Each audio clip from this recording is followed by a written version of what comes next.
India news पर हमारी खास पेशकश ज्योतिषी गणना वाला खास कार्यक्रम। जी हां, ज्योतिष में बृहस्पति को ज्ञान, भाग्य, धर्म और सकारात्मक ऊर्जा का कारक माना जाता है। वहीं शुक्र ग्रह को धन, वैभव, यश, सुख सुविधा, प्रेम और आकर्षण का प्रतिनिधि जाना गया है। अब ये दोनों ग्रह शुभ ग्रह कर्क राशि में एक खास संयोग, एक खास युति बना रहे हैं, जिसे गज लक्ष्मी राजयोग कहा जाता है। ज्योतिषी मान्यताओं के मुताबिक ये योग धन, समृद्धि, प्रतिष्ठा और अवसरों में वृद्धि का संकेत माना जाता है। खास बात यह है कि गुरु करीब 12 साल बाद अपनी उच्च राशि कर्क में प्रवेश कर रहे हैं और इसके बाद शुक्र भी कर्क राशि में पहुंचेंगे, जिससे इस महासंयोग की चर्चा और तेज हो गई है।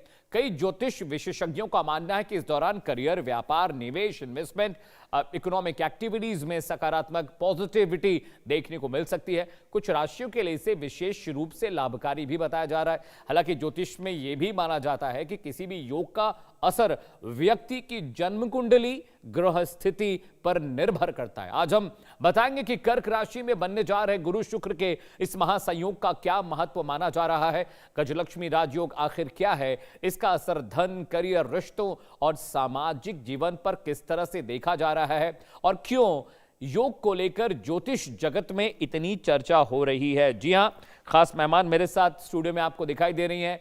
ज्योतिषी शिवानी शर्मा जी जानी मानी ज्योतिषी हैं और उनके जरिए अब हम समझेंगे कि आखिर जो ये योग बन रहा है ये क्यों बेहतर है, क्यों अच्छा है और किन लोगों के लिए अच्छा है। क्या एक रिक्शा वाला जिसकी कुंडली में ये योग है और एक बिजनेसमैन जिसकी कुंडली में ये योग है, दोनों को लाभ होंगे उसके अनुपात में। बहुत बहुत स्वागत है शिवानी जी आपका स्टूडियो में। सबसे पहले तो जिस योग की हम बात कर रहे हैं, ये गजलक्ष्मी योग है क्या, जरा समझाइए। जी बिल्कुल, सभी दर्शकों को सबसे पहले जय माता दी। देखिए, सबसे इम्पॉर्टेंट है कि 2 तारीख को गुरु बृहस्पति कर्क राशि में प्रवेश करेंगे और 8 तारीख को शुक्र प्रवेश कर जाएंगे। जैसा कि अभी आपने बताया, बहुत ही प्यारा समझाया कि एक लक्ष्मी योग बनने जा रहा है और ऐसा योग सभी के लिए बहुत अच्छा माना जाता है, बहुत उत्तम माना जाता है। अगर आपके जीवन के अंदर किसी भी प्रकार की समस्या बहुत लंबे टाइम से चलती आ रही थी, चाहे वो फाइनेंशियल रिलेशनशिप हो, चाहे वो आपके किसी पर्टिकुलर एरिया में आपको कोई प्रॉब्लम आ रही हो, चाहे वो फाइनेंसिस हो सकता है, रिलेशनशिप हो सकते हैं, या फिर आपको ऐसा लगता था कि आपकी चीज़ें यहाँ पर रुक गई हैं, तो इसका मतलब ये है कि यहाँ से आपको बहुत सारी चीज़ों में आपको बढ़ोतरी देखने को मिलेगी 8 तारीख के बाद। क्योंकि इस टाइम पर शुक्र और गुरु दोनों का जब मेल होता है, दोनों ही गुरु हैं, वो दानवों के गुरु हैं और वो देवताओं के गुरु हैं। जब 2 गुरु आपस में मिलते हैं तो आपस में आप कह सकते हैं एक ऐसा योग निर्मित होता है जिसमें ज्ञान बढ़ता है और इन दोनों ग्रहों का आपस में मिलना धन ऐश्वर्य को लेकर आता है। इन दोनों के मिलने से आप देखेंगे फाइनेंसेस बहुत अच्छे बढ़ेंगे। जिन लोगों की जॉब रुक गई थी, प्रमोशंस रुक गए थे, उनको प्रमोशन देखने को मिलेंगे। या फिर बहुत टाइम से आप किसी बिजनेस को खोलना चाहते थे, आपको ऐसा लगता था कि मुझे अब समझ नहीं आ रहा कि मुझे इसे करना भी चाहिए या जॉब में ही बने रहना चाहिए, तो आपको नए नए अवसर देखने को मिलेंगे। इस 8 तारीख के बाद, इस योग के निर्माण होने के बाद आपको बहुत अच्छे ऑप्शंस देखने को मिलेंगे रिलेटेड टू योर करियर। ठीक है, सुमित आचार्य भी मेरे साथ स्टूडियो में जुड़ चुके हैं, एस्ट्रोलॉजर हैं और इनकी कही गई बहुत सारी बातें सच साबित हुई हैं, चाहे वो भूकंप की बात रही हो, वर्ल्ड वॉर जैसे सिचुएशंस की बात रही हो, ईरान युद्ध की बात रही हो, या शेयर मार्केट का गिरना रहा हो, या हवाई दुर्घटनाएं। सुमित, बहुत बहुत स्वागत है आपका भी स्टूडियो में। और सुमित, अभी आज हम चर्चा कर रहे हैं कर्क में शुक्र और गुरु ग्रह की जो युति बनने जा रही है, जिसे गज लक्ष्मी योग कहा जा रहा है। सुमित, मैं समझना चाह रहा हूं कि क्या ये सभी पर इक्वली इफेक्ट करेगा और अगर इफेक्ट करेगा तो क्या करना चाहिए, क्या नहीं करना चाहिए? देखिए, एक तो शिवानी जी ने बड़ा सुंदर बताया कि गजलक्ष्मी योग से कई लोगों का व्यापार में वृद्धि होगा, धन आदि सब कुछ अर्जित होगा। लेकिन इसका एक और एंगल है जो मैं देख पाता हूँ, वो विध्वंसकारी एंगल है। उसमें मुझे ये दिखाई पड़ता है कि एक तरफ तो देवताओं के गुरु बृहस्पति हैं और दूसरे तरफ हैं दैत्यों के गुरु शुक्राचार्य। और जब दोनों गुरु एक साथ आते हैं, एक घर में आते हैं, तो विध्वंस मचना तय है। 2 अलग अलग मतों के ब्राह्मण भी जब एक साथ बैठते हैं तो आपस में वाद विवाद बहुत गर्म हो जाता है। तो आप समझ के चलिए कि 2 अलग अलग मतों के गुरु अगर एक जगह बैठ जाएं तो इसका रिजल्ट बड़ा विध्वंसकारी पूरी दुनिया पर दिखाई पड़ेगा। एक तो हमें यह दिखाई पड़ेगा कि जो धार्मिक स्थल है, क्योंकि एक बार 2014 में आप देखेंगे तो बृहस्पति कर्क राशि में बैठे हुए थे, आज से 12 वर्ष पहले। धार्मिक स्थलों में जैसे दतिया में आपने देखा बहुत भारी भगदड़ मची थी, बहुत सारे लोग कुचल के मारे गए थे। और उसी साल प्रयागराज में भी भगदड़ मची थी और वहां लोग मारे गए थे। और मैं ये देख पा रहा हूं कि 2026 में भी उसी प्रकार का संयोग बन रहा है। धार्मिक स्थलों पर लोग खूब यात्रा करेंगे और भीड़ बढ़ेगी, जिसके कारण भगदड़ मचने का बहुत भारी योग दिखाई पड़ता है। जुलाई, अगस्त और सितंबर, ये 3 महीने भारी भीड़ दिखाई पड़ेगी मंदिर जैसे स्थानों पर, और यहाँ भगदड़ जैसा कुछ मच करके काफी लोगों का देहात्याग होता हुआ दिखाई पड़ सकता है। इसके साथ ये भी दिखाई पड़ता है कि ये मैं कहना चाहूंगा लोगों को कि धार्मिक स्थलों पर जाएं, पर पर्यटन का उसको अपना साधन ना बनाएं। वहां पर आप धर्म के उद्देश्य से जाएं, भक्ति के उद्देश्य से जाएं। अगर पर्यटन के लिए जाते हैं तो गुरु आपको दंडित भी करेंगे। कई लोग जाते हैं वहां विशेषतः रील बनाने के लिए जाते हैं, कई अविवाहित जोड़े में देख रहा हूं कि वहां पहुंच जा रहे हैं। ये सब हरकतें अगर आप करते हैं बृहस्पति के कर्क राशि में बैठने से, मैं बता रहा हूं आपके लिए विध्वंसकारी होगा।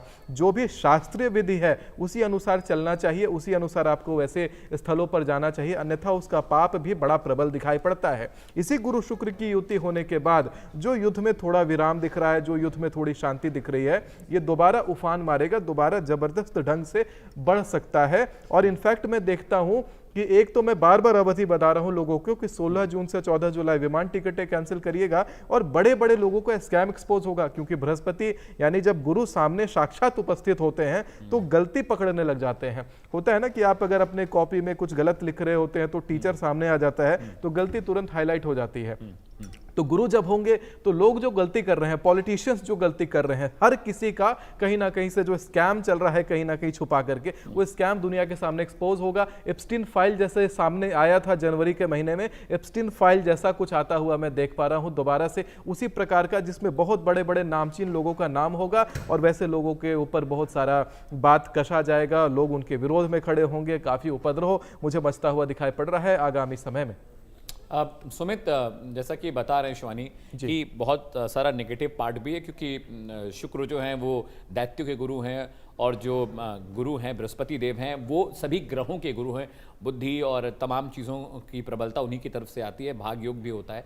लेकिन इस योग के दौरान जैसा कि सुमित बता रहे हैं कि बहुत सारी नेगेटिविटी भी है कि आप माता के दर्शन के लिए जाइए, भगवान के दर्शन के लिए जाइए, तो वहाँ पर आपका देशाटन और वहाँ पर घूमने फिरने का मामला नहीं बनना चाहिए। लेकिन ये जो योग बन रहा है शिवानी, क्या लोग इसकी नेगेटिविटी को इरेडिकेट कर सकते हैं, नेगेटिविटी को हटा सकते हैं? अगर इस मसले पर बात करें, जो नेगेटिविटी हटाइए, सिर्फ फायदा ही फायदा लीजिए, ऐसा हो सकता है? हाँ जी, बिल्कुल, डेफिनेटली। देखिए, सबसे इंपॉर्टेंट है, कोई भी योग जब बनता है, ग्रहों के अंदर जब गोचर होता है, तो इसके बहुत सारे पॉजिटिव इम्पैक्ट भी आपको देखने को मिलते हैं और नेगेटिव इम्पैक्ट भी देखने को मिलते हैं। लेकिन आपकी खुद की पर्सनल कुंडली बहुत हद तक मैटर करती है कि आपकी दशा कैसे चल रही है, आपकी कुंडली क्या कहना चाहती है।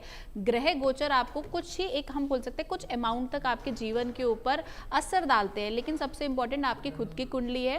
और सेकंड इंपॉर्टेंट है कि इस भौतिक जगत में, अगर मैं कलयुग की बात करूं और संवत की बात करूं, रौद्र संवत अभी चल रहा है, तो ओवरऑल जो पूरे साल की जो एनर्जी रहने वाली है वो रौद्र ही रहने वाली है, जैसा भी सुमित जी ने बताया।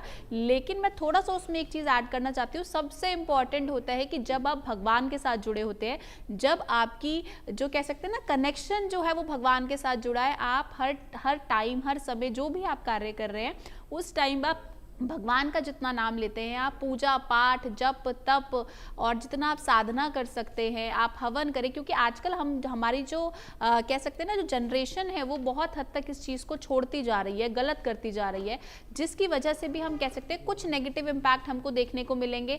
पहले हमारे जन्मदिन पर ज़्यादातर होता था कि पेरेंट्स ब्राह्मण को बुलाते थे, ब्राह्मण भोज होता था, हवन होता था। लेकिन आजकल हम लोग क्या करते हैं, बच्चे ज़्यादातर क्या करते हैं, पार्टी करते हैं, क्लब्स में जाते हैं। मैं मना नहीं कर रही हूँ इन सब चीज़ों के लिए, मैं विरोध में नहीं हूँ, लेकिन हाँ, आपको अपनी मर्यादाओं का पता होना चाहिए, आपको अपनी संस्कृति का जरूर डेफिनेटली पता होना चाहिए।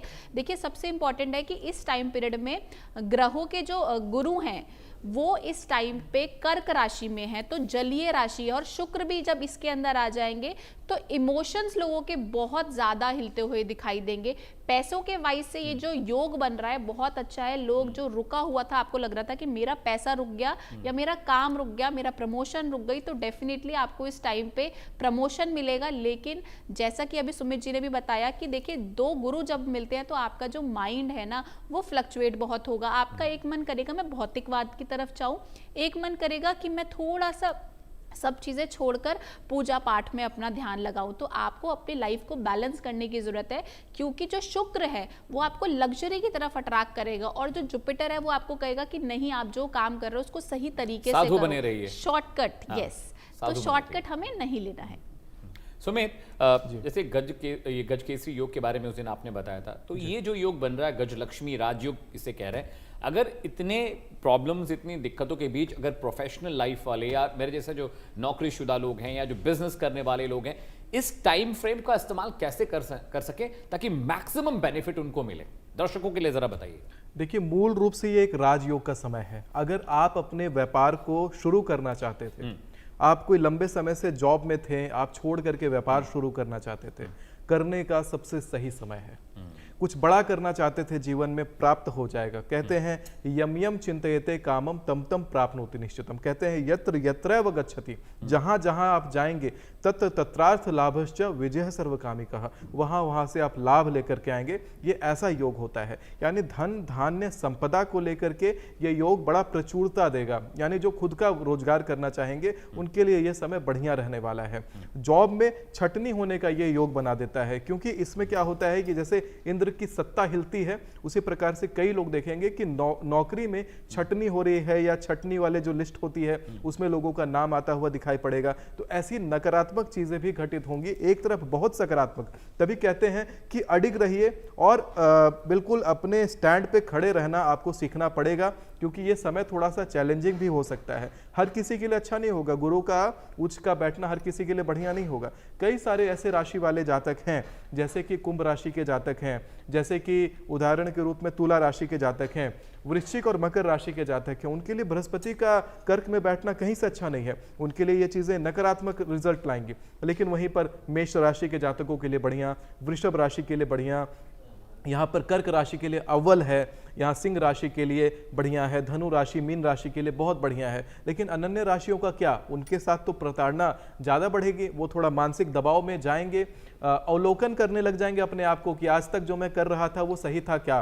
पारिवारिक झगड़े मैं देख पा रहा हूँ कि लोगों के होने लग जाएंगे। यही देखिए कन्या राशि के साथ में सप्तम भाव में जाकर के आपके शनि महाराज बैठ रहे हैं मीन राशि में जाकर के, वैवाहिक संबंध आपके खराब होने लग जाएंगे। तो बहुत सारी तनाव जो अभी आएंगे बृहस्पति के आने से, शुक्र के गोचर करने से, उन तनावों को ये मानिएगा कि क्षणिक हैं और कुछ समय के बाद ये चली जाएंगे। कई लोग इसमें आकर के कोई एक्शन लेने लग जाएं, कुछ लोग डाइवोर्स जैसी चीजें प्लान करने लग जाएं। अभी कुछ भी बड़ा एक्शन नहीं लेना है, संयम से काम करना चाहिए, क्योंकि ये सब क्षणिक है। मैं तो कहता हूं गौरी शंकर भगवान का जाकर के उनके समक्ष पूजा करना शुरू करिए, पति पत्नी के बीच संबंध अच्छे होने लग जाएंगे। यहीं पर मैं ये भी देख पा रहा था कि धर्मार्थ जो इंटरेस्ट है लोगों का वो बढ़ेगा। धर्मार्थ इंटरेस्ट बढ़ने के कारण लोग अपने घर को मिस करने लग जाएंगे, और हो सकता है कि लोग अपने जो पुराने जो पैतृक निवास वाले जगह हैं वहाँ जीर्णोद्धार करवाएं, वहाँ घर का कोई काम लगवाएं। ऐसा भी योग बन सकता है इस प्रकार के ग्रह नक्षत्रों में। इसी के साथ मैं ये देख पाता हूँ कि वेस्ट की तरफ जहां पे अधर्म फैला हुआ था, तो अधर्मियों को तो सजा मिलनी है। जहां अधर्म हुआ था तो गुरु अधर्मियों को बड़ा जबरदस्त सजा देंगे। सजा ऐसे होगा कि अमेरिका के अंदर बहुत उथल पुथल होगा, यूरोप के अंदर महा उथल पुथल होगा। अभी देखिए ट्रांजिशन शुरू हुआ नहीं कि फ्रांस के अंदर दंगे होने शुरू हो गए। ट्रांजिशन जैसे जैसे आगे बढ़ेगा, बृहस्पति को कर्क में आने दीजिए ना, आप देखिएगा फ्रांस के अंदर जहां जहां भी गौवंश की क्षति होती है, जहां जहां गौ हत्याएं होती हैं, वहां पर बहुत क्षति होने वाला है।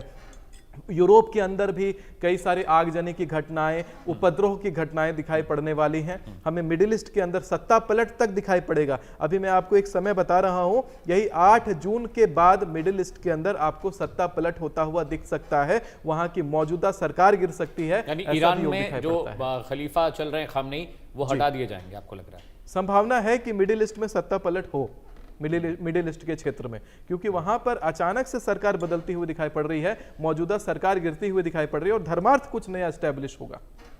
शिवानी, जैसा कि सुमित भी बता रहे हैं कि every coin has a two side, एक नेगेटिव और पॉजिटिव, दोनों उन्होंने बता दिया कैसे करें। धर्म के शरण में रहेंगे तो ज़्यादा फायदा है, लेकिन बहुत सारी राशियां ऐसी होंगी, बहुत सारी कुंडलियां ऐसी होंगी जिनके लिए ये उच्च के, जिनके ग्रह, जिनका शुक्र और गुरु उच्च का बैठा हो, जिनके शनि उच्च के बैठे हों, तो ये जो संयोग है उनके लिए बहुत फायदेमंद होगा। ऐसी 2-4 राशियां बताइए जिनके लिए टाइम बहुत अच्छा जाने वाला है। हाँ जी, डेफिनेटली देखिए सबसे इम्पॉर्टेंट है कि ये जो पूरा गोचर रहेगा सभी के लिए थोड़ा थोड़ा पॉजिटिव तो लाएगा ही लाएगा। लेकिन अगर मैं बेस्ट राशि इसकी बात करूँ तो देखिए कर्क राशि बहुत टाइम से इमोशनल फेज से बहुत ज़्यादा ट्रिगर्ड कर रही थी। बार बार उनके इमोशंस ट्रिगर्ड होते थे, बार बार उनको हेल्थ इश्यूज आ रहे थे, मदर से रिलेटेड प्रॉब्लम आ रही थी। लेकिन इस गोचर के बाद 8 तारीख के बाद हम जैसे 2 तारीख से थोड़ी स्थितियाँ बदलने लगेंगी, लेकिन 8 तारीख के बाद पूर्णतः स्थिति आपकी बदलने लगेगी। आप देखेंगे कि आपके जीवन में जो फाइनेंसेस है वो डेफिनेटली बढ़ेगा। अगर मैं दूसरी राशि की बात करूं तो वृषभ राशि के जितने भी जातक हैं उनके लिए ये जो गोचर है बहुत अच्छा रहने वाला है। उनकी हेल्थ बहुत अच्छी होगी, उनकी वेल्थ बहुत अच्छी होगी, पर्सनल रिलेशन अच्छे होंगे। बस थोड़ा सा आपको ईगो में नहीं आना। अगर मैं थर्ड राशि की बात करूं तो कन्या राशि के लिए ये गोचर बहुत अच्छा रहने वाला है। आपके सारे रुके हुए काम बनते हुए आपको दिखाएंगे। एकदम से आपका रुका हुआ पैसा वापस आ जाना, या फिर आपने किसी को उधार पैसा दिया था वो आपका पैसा वापस आता हुआ दिखाई दे रहा है। या फिर जो छात्र हैं, स्टूडेंट हैं, उनके लिए आप कह सकते हैं बहुत उत्तम रहेगा। हो सकता है कि उन्होंने कभी एसएससी, सीजीएल जो भी गवर्नमेंट एग्जाम के लिए प्रिपेयर किया था उनको इस टाइम पे उनके बेस्ट रिजल्ट्स देखने को मिलेंगे। अगर देखिए वैसे ओवरऑल ये सभी राशियों के लिए थोड़ा थोड़ा अच्छा है, लेकिन सबसे इंपॉर्टेंट है कि इस टाइम पे गुरु और शुक्र साथ में है। और आज जैसा अभी सुमित जी ने भी बताया कि जो पूरा वॉर का जो टाइम चल रहा है, ठीक है, वॉर तो डेफिनेटली बढ़ेगी क्योंकि केतु मघा नक्षत्र के अंदर आएगा इस टाइम पे। तो आप देखेंगे कि जैसा मिडिल ईस्ट में अभी जैसा सुमित जी ने भी बताया कि सत्ता पलट होने के जो चांसेस हैं वो बनते हुए दिखाई दे रहे हैं। लेकिन एक जैसे उसमें दुबई भी हो सकता है, या फिर कोई हम एक पर्टिकुलर स्टेट की बात करते हैं तो वहाँ पर जो चीज़ें हैं वो सच में बदलेंगी। हम देखेंगे कि किसी एक नेता को बहुत ज़्यादा उठाकर बुरा बताया जाएगा। तो इस टाइम पे ये जो सभी चीज़ें हैं वो होती हुई दिखाई दे रही हैं।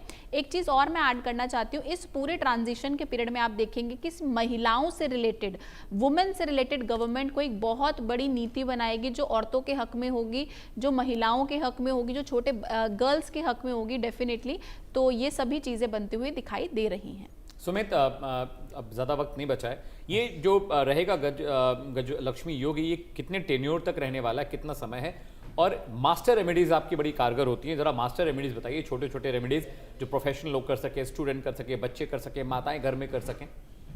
एक तो आजकल ये देखने के लिए मिल रहा है, चूंकि बृहस्पति से संबंधित कुछ रेमेडी बतानी चाहिए मुझे, चूंकि बृहस्पति कर्क में बैठेंगे। तो सर्वप्रथम तो यह है कि बृहस्पति के कर्क में आते ही सोना खूब से खूब लेकर के आइएगा। अपने घर में सोना खरीदेंगे, सोना रखेंगे तो सोने से आपको बृहस्पति की खूब कृपा प्राप्त होगी।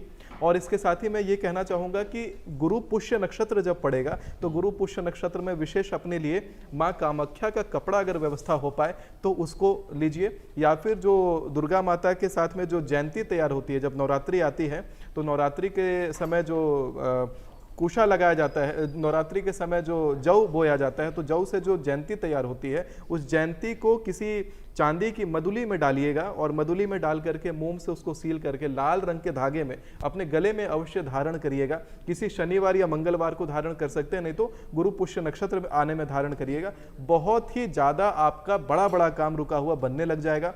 अगर डेली रेमेडी की बात की जाए, जो बच्चे बात नहीं सुन रहे हैं या किसी का दिमाग बहुत ज़्यादा खराब चल रहा है, मानसिक शांति है ही नहीं, तो एक काम करेंगे कि आप नीम के पत्ते हटा करके, नीम की पत्तियां तोड़िए, 7 पत्तियां तोड़िए और उसके पत्ते पूरी हटा करके जो डंठल बचेगी, छोटी सी सीख बचेगी नीम की, उस सीख को, 7 सीख को लेकर के 9 बार उसमें माँ भवानी का नाम लेकर के कलावा लपेटिए या ये मंत्र बोलिए, नवाण ओम ऐंग ह्रीं क्लीं चामुंडाय विच्चे बोल करके कलावा लपेटिए और एक हल्दी की गांठ के साथ अपने तकिए के नीचे रख लीजिए। मानसिक शांति मिलने लग जाएगी। यानी कि जो लोग मानसिक तनाव से गुजर रहे थे, बहुत मानसिक पीड़ा जिनके जीवन में चल रही थी, उनके जीवन में शांति आने लग जाएगा। कर्जे से जो लोग बहुत ज्यादा परेशान चल रहे थे, एक काली रंग की बांसुरी लीजिए और काली बांसुरी में चीनी भर दीजिए, शर्कर ऊपर तक भर करके किसी सुनसान जगह पर जाइए, 1 फीट का गड्ढा बनाइए और काली बांसुरी को उस गड्ढे में जाके डाल करके दबा दीजिए और बिना पीछे मुड़े अपने घर लौटाइए। यानी कि उसकी तरफ पीठ करके घर लौटाइए। और ये उपाय आपने किया है, किसी को मत बताइएगा। जमीन विवादों में कई सारे लोग अभी घिरे हुए हैं जिनके जीवन में जमीन से संबंधित विवाद है। मैं एक छोटा सा रेमेडी बता रहा हूं। एकादशी तिथि को आप 5 कौड़ियां ले लीजिएगा, जो कौड़ियां सीपे आती हैं कौड़ियां लीजिएगा, और 5 सिक्के लीजिएगा और हल्दी की गांठ लेकर के और गंगा जल लेकर के जमीन का नॉर्थ ईस्ट जो कॉर्नर होगा, प्लॉट का नॉर्थ ईस्ट पार्ट होगा, वहां पर छोटा गड्ढा बना करके उन सामग्रियों को डालिए एकादशी को और बंद कर दीजिए गड्ढे को। आप देखेंगे बड़ा शीघ्र जमीन का विवाद आपके पक्ष में आ जाएगा। मेक श्योर जमीन के सारे जो भी कागज हो आपके पास वो आपके घर के साउथ वेस्ट डायरेक्शन में रखा हुआ हो, और अगर कोई केस चल रहा हो उस जमीन के ऊपर तो साउथ वेस्ट में जितने कागज होंगे रखे हुए उनको नॉर्थ ईस्ट में जाके रख दीजिएगा और गणेश जी से कृपा मांगिएगा, वो बड़ा जबरदस्त कृपा करते हैं। अभी किसी के ऊपर कोई मुकदमा नया दायर हुआ हो या कुछ डर हो कि नया कोई मुकदमा पड़ सकता है उनके ऊपर, तो एक काम करेंगे, हरे रंग की कलम से एक कागज के ऊपर एक चिट्ठी लिखिए गणेश जी को, और चिट्ठी लिख करके उस चिट्ठी को लपेटिए और लाल कलावा धागा से 5 बार बांध दीजिए और अपने घर के नॉर्थ ईस्ट कॉर्नर पे एक छोटे से गणेश जी बैठाइए और गणेश जी के चरण के पास उस चिट्ठी को रख दीजिए। वो ना तो केस आपके ऊपर बनेगा, और अगर बन भी गया किसी कारणवश, तुरंत कहते हैं ना कि गऊ का जो पैर का निशान होता है, कोई बड़ा समुंदर वाला केस हो, गऊ का पैर के निशान के बराबर वो छोटा प्रतीत होगा, यानी वो तुरंत आपके जीवन से निकल जाएगा।